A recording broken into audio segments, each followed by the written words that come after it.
بسم اللہ الرحمن الرحیم۔ حضرت ابراہیم علیہ السلام کا معمول یہ تھا کہ جب بھی وہ کھانا کھاتے تھے تو اپنے ساتھ کسی نہ کسی مہمان کو جو ہے وہ شریک کر لیتے تھے۔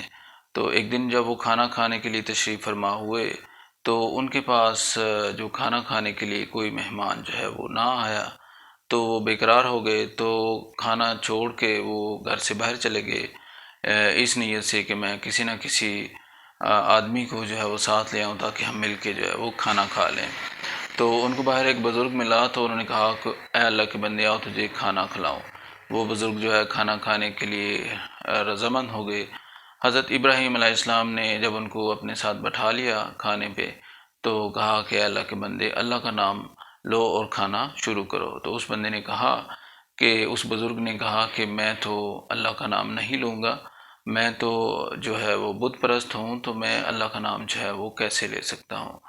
تو حضرت ابراہیم علیہ السلام نے کہا کہ میں اس ایک اللہ کی رضا کے لیے ہی تو تجھے کھانا کھلانا چاہ رہا تھا، اب میں تجھے کیسے کھانا کھلا سکتا ہوں۔ یہ سنتے بزرگ جو ہے اٹھ کے چلے گئے۔ تو اتنے میں اللہ تعالیٰ کو جو ہے یہ بات ناگوار گزری اور انہوں نے فوراً سے جبریل علیہ السلام کو بھیجا۔ جبریل علیہ السلام نے حضرت ابراہیم علیہ السلام سے سلام کیا اور کہا کہ اللہ تعالیٰ معلوم کر رہے ہیں کہ اس بندے کی، اس بزرگ کی عمر کتنی تھی۔ حضرت ابراہیم علیہ السلام نے کہا جی ان کی عمر جو ہے وہ لگ بھگ 80 سال کے قریب تھی۔ تو جبریل علیہ السلام نے کہا کہ اے ابراہیم علیہ السلام، اللہ تعالیٰ فرما رہے ہیں کہ اس بزرگ کو میں 80 سال کھانا کھلاتا رہا اور تم ایک دن نہ کھانا کھلا سکے۔ یہ سنتے ہی حضرت ابراہیم علیہ السلام کو اپنی غلطی کا احساس ہو گیا اور وہ فوراً سے اٹھے اور اس بزرگ کو ڈھونڈنا شروع کر دیا۔ جب وہ بزرگ ملے تو ابراہیم علیہ السلام نے کہا کہ اللہ کے بندے آؤ تجھے کھانا کھلاؤں۔ تو اس بزرگ نے کہا جی ابھی تو آپ نے مجھے کھانا کھلانے سے انکار کر دیا تھا۔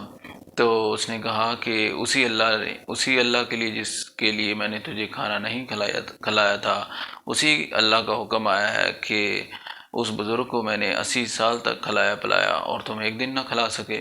یہ سنتے ہی اس بزرگ جو ہے اس کی چیخ نکل گئی اور اس نے حضرت ابراہیم علیہ السلام سے التجا کی کہ آپ بھی مجھے اس اللہ کا کلمہ پڑھائیں اور اپنے دین میں جو ہے مجھے داخل کریں۔ تو وہ جو بزرگ ہیں وہ یہ سنتے ہی مسلمان ہو گئے۔ تو اس کہانی سے یہ نتیجہ، علماء نے یہ نتیجہ اخذ کیا ہے کہ اللہ تعالیٰ کو، اللہ کے انبیاء کرام کو، اللہ کے نبیوں کو کھانا کھلانا جو ہے وہ مہمان نوازی جو ہے وہ بہت پسند تھی۔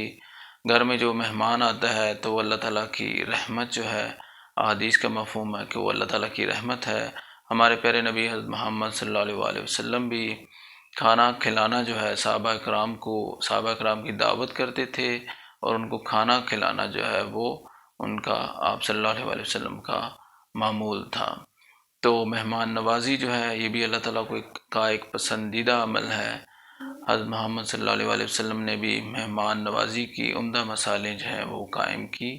تو اس لیے ہم سب کو چاہیے کہ ہم بھی ایک اچھے مہمان نواز اور کھانا کھلانے والے بنیں۔ کھانا کھلانا جو ہے قرآن مجید میں ارشاد ہے کوئی گناہ سرزد ہو جاتا ہے آپ سے اس کا کفارہ ادا کریں۔